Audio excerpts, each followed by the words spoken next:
Welcome to the Anthologist Dissects, where I review the myriad of anthologies in the horror genre. More often than not, anthologies are made up of a mix of weak and strong segments. After my review of this week's anthologies, I perform the impossible and toss the weak areas onto my laboratory floor for my cats to nibble on, keeping only the good bits to make the perfect anthology. Let's get this operation started.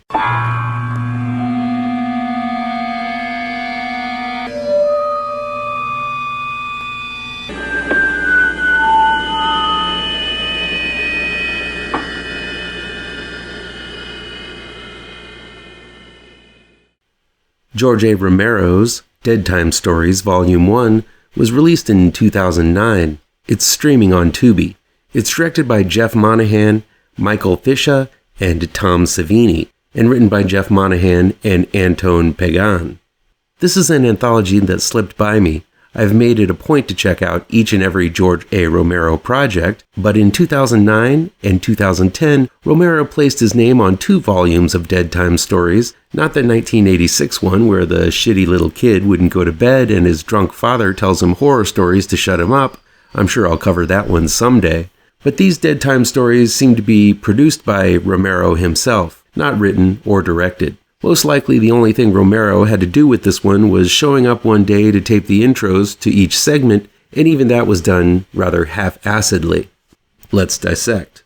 Apparently, all of these segments were written by Jeff Monahan, who directs the first segment, Valley of the Shadow. Now, when I was a kid, my brother and I used to take the camcorder and go on our rowboat with our dog and toy guns, it was the 80s, you know, and go on adventures at Indian Lake. We dressed in camo and would make believe we were boating down the Amazon, with thick jungle on either sides of us, filled with wild creatures. That's what this segment reminds me of, as it seems Monahan filmed this on some kind of heavily wooded lake, and he's trying to convince the viewers that this is the Amazon.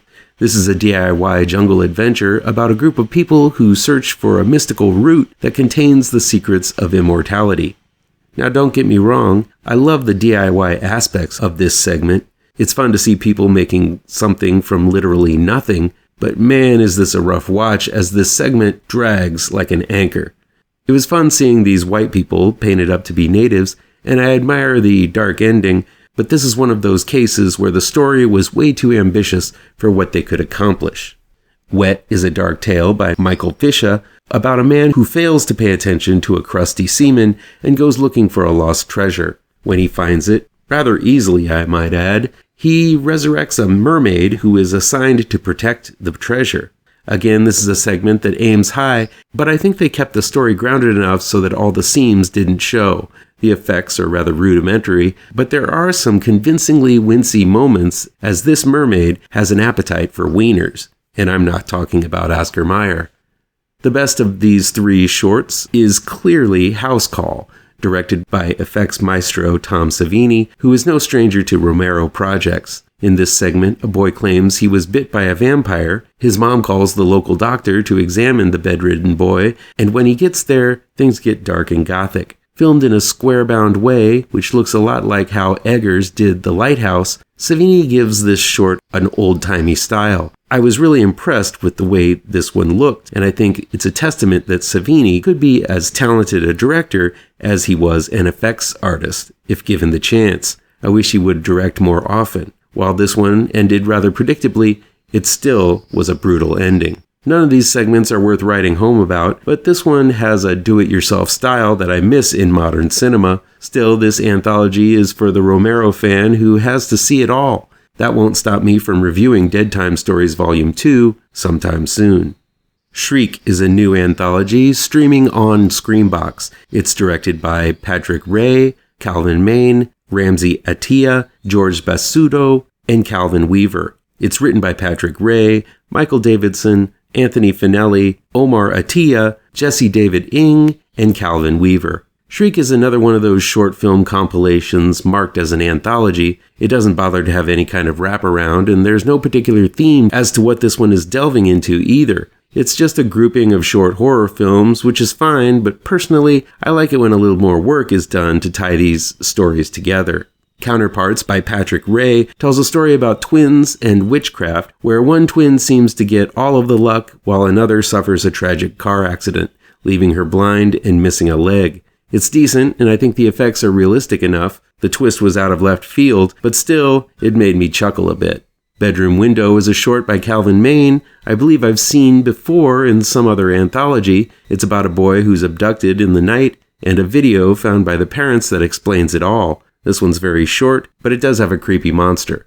Ramsey Attia's The Binding Box is another quickie that reminded me of the classic Trilogy of Terror Prey installment, where a young woman gets a package in the mail containing a very evil-looking Jack-in-the-Box. I enjoyed the workmanship that went into the Jack-in-the-Box design, and though short and much less intense than the Karen Black classic, this one was pretty fun. Another shorty was The Sneak, again by Calvin Mayne. It deals with a FaceTime call between two people, so it has a found footage handheld vibe to it. The story is a little murky, but it went by so quickly and the characters are never established enough for me to care much about it. Patrick Ray's Do Not Disturb is probably one of my favorites of the bunch. I feel like I've seen this one before, but it involves a serial killer hiding out in a hotel from a manhunt who keeps hearing knocks at his door. Soon he's getting messages printed out in ornate font being slid under the door, and the story goes bonkers by the end. This one does a lot with very little, and really handles the tension well. Grief is nicely acted, and it's filmed by George Bessudo. It's about a family dealing with the death of a young child in their own ways. There are even some well thought out scares, and a creepy ghost kid. But the story was lacking, as if there was a whole other section of the story that was never revealed or dealt with by the time this one was over. Sleepwalker was my second favorite of the bunch. It's a soulful tale from Calvin Weaver about a woman who lost her husband in some mysterious way and then is cursed by a black smoke demon in her sleep. I liked the little twists this one took and the playful nature of all the horror. The smoke demon looked cool too, but the vague ending, or more accurately non-ending, really soured this one for me. Finally, The Experiment signals Calvin Mayne's third appearance as a director in this anthology. This one had a lot of strengths to it, and while other shorts in this anthology felt vague due to a lack of budget or ideas, the way this one keeps things mysterious, it only adds to the effectiveness of the story. It's about a soldier who is undergoing some kind of strange test. It goes through his final day of the test, and while it moves quickly, you get a lot of nice, intriguing information. This was an appropriate and strong way to end the anthology. All in all, not a bad batch of shorts. Patrick Ray has done a ton of shorts, as well as a few very cool features like Arbor Demon and Nailbiter. His stood out to be the best of the bunch, but all in all, this was a highly professional set of shorts. For our last anthology, we have the 100 Candles game, The Last Possession, aka 100 Candles 2. It's released in the UK on digital, and it will be released on demand in the US from 101 Films. I'll let you know when this one's released. It's directed by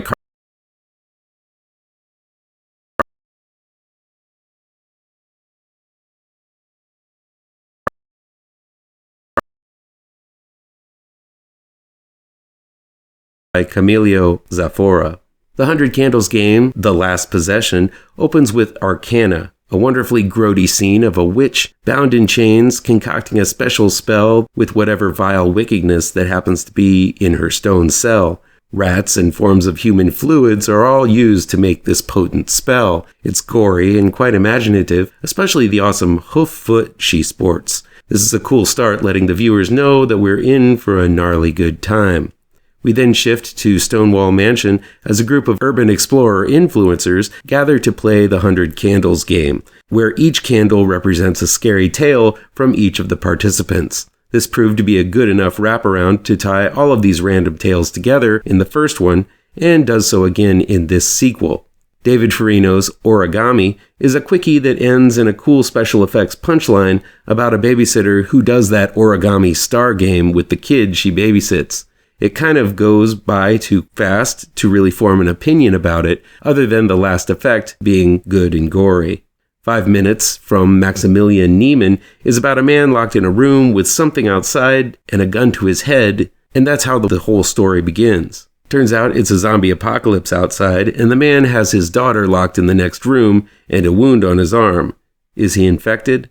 That's what he's trying to determine in this intense and tension-laden short. This one has marvelous cinematography with some wicked zooms, pans, and slow-mos.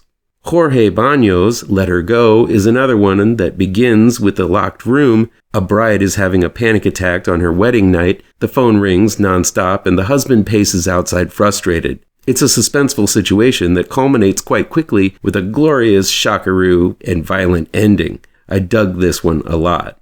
We move quickly to the next one, Behind the Door by Andrés Borghi, about a woman attempting to contact her dead father via a ritual to find out where he left his money. I love the pacing of this one, but it went by way too quickly. Still, it possesses one of the most potent scares of the entire movie.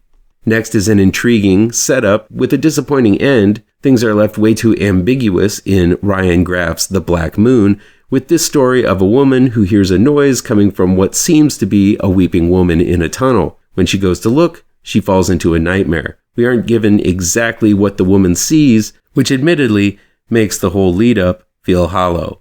The problem with all of these short tales is that they start and finish in very little time, leaving me wanting more story from each tale to flesh out characters, the monsters, and the worlds they all inhabit.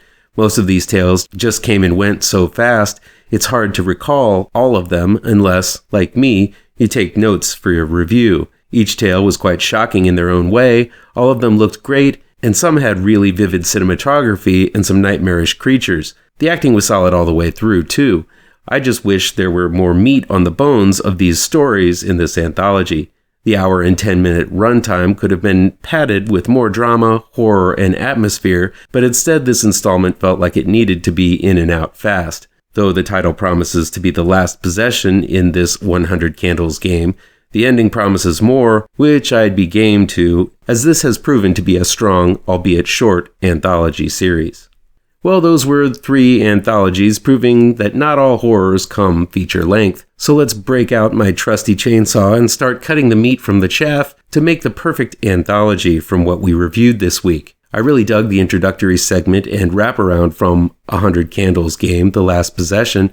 Jerónimo Rocha's Arcana, with the witch preparing the ritual, was gory and disgusting yet original. I also thought, out of all of the anthologies presented today, the 100 Candles game, The Last Possession's wraparound, was well acted and directed, featuring a way to make the connective tissue of these films interesting, something that is rarely the case in these anthologies. For the first segment, I'd go with Patrick Ray's Do Not Disturb from Shriek, which is suspenseful and filmed in a way that amped up the intrigue and mystery and kept me guessing all the way through. The second segment goes to Tom Savini's House Call from George A. Romero's Dead Time Stories Volume 1, not only because it's directed by Savini, but it also for its vibrant use of cinematography and its gory end. Let's go with Calvin Wheeler's Sleepwalker next from Shriek, as it is a spooky little tale that really hits home emotionally. And finally, I'll end this one with Behind the Door by Andrés Borghi from the 100 Candles game, The Last Possession, because it has one of the biggest scares out of all 3 anthologies. Sure, that's 5 segments for the anthology, but most of the segments of these films are rather short, so I think it would make for a solid one, if we stitched all of them together. If there's anything this operation proves, is that there usually is something worthwhile, no matter the anthology. How's about you? What's your favorite anthology? And why? Let me know down in the comments. Please do me a favor and punch that like button down below. Share this video with all of your social media addicted pals. Click subscribe to this channel and ring that bell for notifications.